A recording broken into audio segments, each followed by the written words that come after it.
Hey YouTube, this is Colton. I just wanted to make this video off the cusp. I just want to come out and say thank you so much for supporting our Silent Hill fan film project and helping get the word out. I mean, the feedback from the fans is incredible.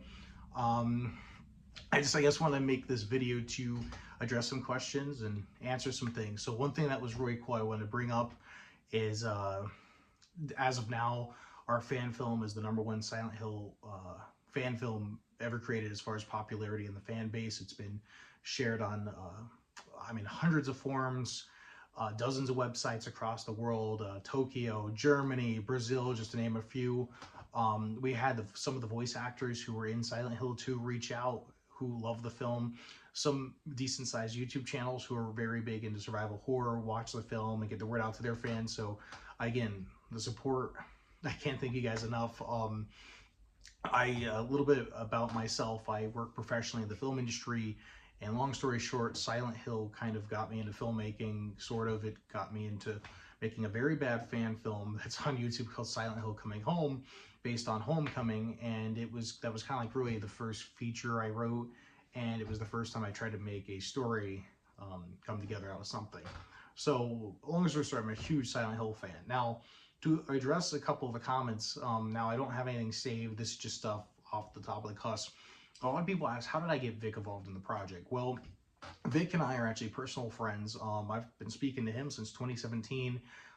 We shot a proof of concept for a project we're trying to get financed, and also my first feature film I directed that's coming out in the next couple of months called Exposure. He played a role in that. He was on set for a couple of days. So through working on projects, I've become friends with Vic. We premiered Silent Hill at DeadCon over in Indiana.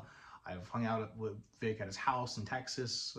Great, excellent guy, amazing actor. He adds a lot of production value. Side note, he did quite a bit of the sound design for the film. In fact, he made the final master mix of the sound design for Silent Hill.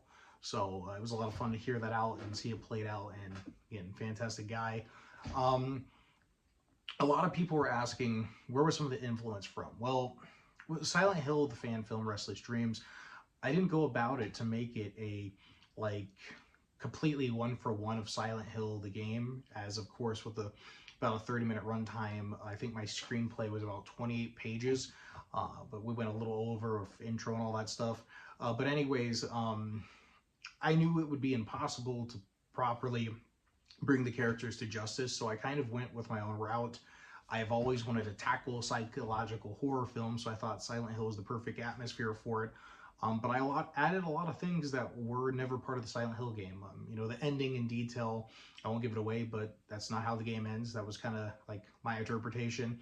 There's a TV sequence, there's a lot of ghost activity, stuff like that. None of that's from Silent Hill 2. That's kind of just stuff that I thought would be creepy, that I wrote in the script, that was kind of my own interpretation of the art. And, I thought, jumping around the town, I don't want to give away what happens in the fan film, just watch it, the link will be below. But there's certain scenes where Vic ends up in different locations. I tried to streamline that of how do I take that from the video game and move it to the movie. I took a lot of, I'm a huge, ginormous Twilight Zone fan. So again, when I wrote the script and when I directed the film, I added a lot of atmospheres from it. In fact, some people actually guessed specific episodes, like Where Is Everybody, which was the pilot episode of the original Twilight Zone from the first season. And so they said a lot of Vic walking around the town felt like that, and that's spot on. I also took elements from Walking Distance and a few other episodes when it comes to the character reminiscing.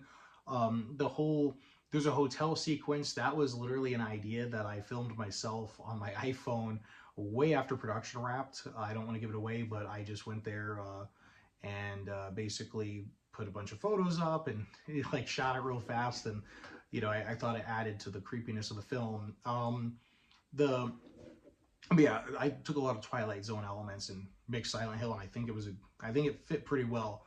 But like I said, when I was shooting this and writing the script, I never went about it to make a Silent Hill 2 one-for-one game or fan film, because I figured that wouldn't fit. My goal was just try to make a high-quality psychological horror film and really tune up the mind screwery to 11 from what Silent Hill does.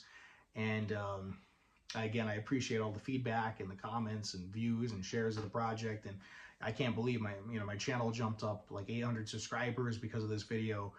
We're at 52,000 views as of now. And again, I'm not a YouTuber. I don't, I don't like post on YouTube. I don't really use my YouTube channel that much. I work professionally in film, so I'm quite busy with projects. I do a lot of producing work. I do just about whatever someone wants to hire me for. But I won't get into that. I'll stick with the Silent Hill stuff. So one thing that was really passionate about the project is the actors that I brought together. It wasn't just me being a Silent Hill fan. The makeup artist, Candace, she's a big Silent Hill fan. She actually designed the nurse's mask and costumes for us. The Pyramid Head costume I got from a cosplayer named Kaylee, who lives in the Arizona area that we shot about. She lived about an hour away from where we were shooting, and she actually ended up letting us borrow the Pyramid Head costume, and that saved me probably $500 or $600 from getting someone to make it. So a special shout out to Kaylee for allowing us to do that. And then Julie, the actress who played Angela in the film, she's a huge Silent Hill fan, and I know a lot of people online say we rushed her character, yada yada yada. Trust me, I understand her character has more of a development in Silent Hill 2, but like I said, I was never trying to make a Silent Hill 2 one-for-one movie. You have to realize as a filmmaker, there's going to be some give and take to make a story make sense in a movie format, not a video game format where you're basically, I was trying to condense a 6 or 7 hour video game into a 30-minute film. So I get the criticisms there, but it's the same thing with the Eddie character and Lauren character, a lot smaller roles because I wanted to focus the highlights on Vic. Julie and the other characters were kind of used for Vic to kind of get through his demons, his issues in the story, and having to deal with that. The ending sequence, which I won't give away just in case anyone accidentally somehow clicked on this video, the ending sequence actually was something I thought of in editing. So I wasn't just the director, writer, and producer. I also edited the film myself. And it just kind of fit better for what I wanted to do. Now, initially, the whole asylum thing happened, but the whole, it's all in Vic, it all kind of was coinciding in the character's mindset. That was kind of added in post through just editing tricks. The initial ending, it just kind of faded out and faded into what happened to Vic, and I didn't think that was as powerful. Basically, kind of so that's kind of like some of the twists and turns with the film that were thought of. The locations we used, we basically, a lot of people, or a couple of people asked, why is there not an otherworld effect? So my effect was actually using the prison as kind of like the gel. The character feels like he's confined in that through his nightmare. And so instead of doing a really ugly color grade that would ruin our footage, trust me, we tried that. I didn't like it. I sent it to a visual effects guy. I didn't like what they did. So I just was like, no, I'll just stick with the prison. So the prison is our otherworld sequence, which is why you see it 2 different times in the film when the character's in the otherworld sequence. And I know, obviously, yes, there should be static effects on the footage, and it should be kind of like a red heat and stuff like that. But a lot of issues we ran into is we didn't light the source for the location like that. So forcing a color grade to go opposite against a blue would have made it really look ugly. We tried red lights on set, and the gel we filmed in had kind of a blue stainless steel effect, so it didn't look quite as good. It didn't look good. What's surprising to me is a lot of people kind of were asking, because I love the people that they'll find our little camera guy shot, or little things that are issues with films, which everyone sees, and no one's done it in a hateful way. They're just pointing it out. Basically to bring out, so I handled all the pre-production myself. So as far as getting the old TVs, the costumes together and stuff like that. Although what was cool is my main actress ended up putting together the Maria costume, and then Vic, basically we set up a time for him to go to a military surplus store because we wanted to make sure the jacket fit properly. We got the jacket. I bought the patches off of Etsy. But other than that, all the costumes were kind of put together from me, all the props, the prop guns, the fake blood, all that stuff. So I kind of spent January through March on my free time buying this, going here, doing that, to kind of try to get the glue we needed for the filming locations and everything like that, all the little pieces to make the film come together. But my point is, principal photography for the whole movie was only 4 days. And we did one pickup day in April, which was essentially just to get a couple of driving shots of Vic. But the primarily meat and potatoes of the film were shot in 4 days. And there's actually 3 scenes that were cut out of the film. There was a large and I may release them. If you guys ask for me to release them, maybe I'll release them. They just didn't fit for the pacing for the film, unfortunately, and didn't really... I decided to go with more of a let the audience put the pieces together instead of spoon feeding the audience, and that's basically what those scenes did. Is it kind of spilled out what happened to the wife a lot more easier, and I didn't like it, so I took it out. But yeah, there was a 2-minute scene that was taken out where Vic in the other world is actually talking to the doctor character. Another thing people might have not caught on, the other gentleman wearing the brown jacket, played by my actor James Young. Basically, he's playing the private detective from Silent Hill 3. I thought it would have been cool. Kurt Douglas, or Kurtless Douglas. I can't think of his name right now. I apologize. But anyways, I thought it'd be kind of like a cool Easter egg to stitch that together. But again, so there was another scene where we cut to the hospital and you see the PI talking to the doctor. They're talking about James, like in pretense, being like, oh, blah, blah, blah, blah, blah, and they're looking through evidence and stuff like that. Again, if you guys want me to release that, I color graded that and have it, or sorry, I had my guy color graded it, I stitched the scene together, but again, I didn't think it fit. And then there was some scenes that I trimmed down, and, you know, there was a creepy sequence where Vic walked over and looked at a record player and played some music backwards, like, so that stuff kind of got cut. So about 4 or 5 minutes got cut from the film. So we almost shot a 40-minute movie in 5 days. So it was a lot of like but we really didn't have a whole lot of budget. The majority of our crew was volunteer that just believed in Silent Hill. And so once again, if you guys are watching this video, I just want to say thank you so much for volunteering your time for the project and helping me get it come to life. I guess, like, one of the other things that, you know, we found very interesting with making Silent Hill is just, it was just a great bowl of fun to bring my professional film actors and crew members and shoot something really fun. I mean, we're getting a lot of comments that, like, I can't even count how many of them that people are like, this is the best fan film we've ever seen for Silent Hill, or that I should be directing the real Silent Hill movie, or, you know, our crew should be like creatively control of Konami to make like a real movie together. And that's like, that means the world. The best way I can say that is, I guess, get our film out, share it at Blumhouse or Konami, and try to get them to watch it and be like, hey, yo, this kid made this on nothing with his awesome crew. So, and I thank my crew for making it look as good as we were able to make it look good on like no budget. One thing I want to address when it comes, because this is a comment we get a lot, people seem to misunderstand what we try to do with Maria. We actually had our actors research the character, and if you go back to Silent Hill 2, that's very much how Maria talks. She was very robotic in the film. Now, to be blunt, I do kind of wish, as the director, I told her to play it a little bit more aggressive and a little bit more sexual, because that's, I think, what was missing from the Maria character compared to what's in the game. But again, just like...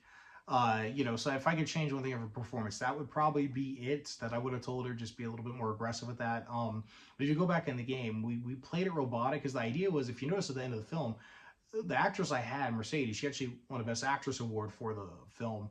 She's a great actress. At that end scene that I won't give away, you know, the onions start cutting in the room, that's all I'll say.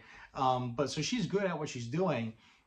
I just wanted, as a director, to have a 180 opposite when she's Maria, and so I thought very robotic, very cold, and that's why we had that POV sequence where it's just her talking to you, the audience, like so you feel the emotion watching the film. So that's why I did a lot of POV shots. I guess to end with, I took a lot of inspiration from a lot of the Silent Hill games. There's a radio sequence with audio that I took from Silent Hill PT. Vic's listening to that on his radio as he's driving to Silent Hill. There's a clock that's stuck at, I can't think of it right now, I think it's 2:03, which is from Homecoming.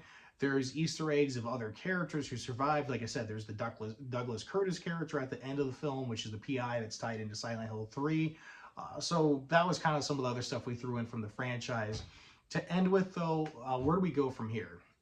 With all the success and everything blowing up online, I'm actually writing an original screenplay that's kind of like a spiritual sequel to Silent Hill. That will be very much in vain to Silent Hill, but very different and but it's going to be very emotional, very dark, very twisted, and it's going to be taking the mindfuck elements that I took, that were my ideas, and tuning them to 11, And Vic's already on board. I got a couple of the actors that were in Silent Hill besides Vic that want to do it. I've talked to some of my other actors from working in LA that are interested in the project. So right now we're financing money for that, and we'll probably be shooting that next year. And then also, as far as Silent Hill content goes, I have an idea for a Silent Hill 3 project. If anyone's interested, I may do a fundraiser for it, because Silent Hill was completely financed basically out of my own pocket. And with the gracious donations, I think we raised like $600 to help with post-production work.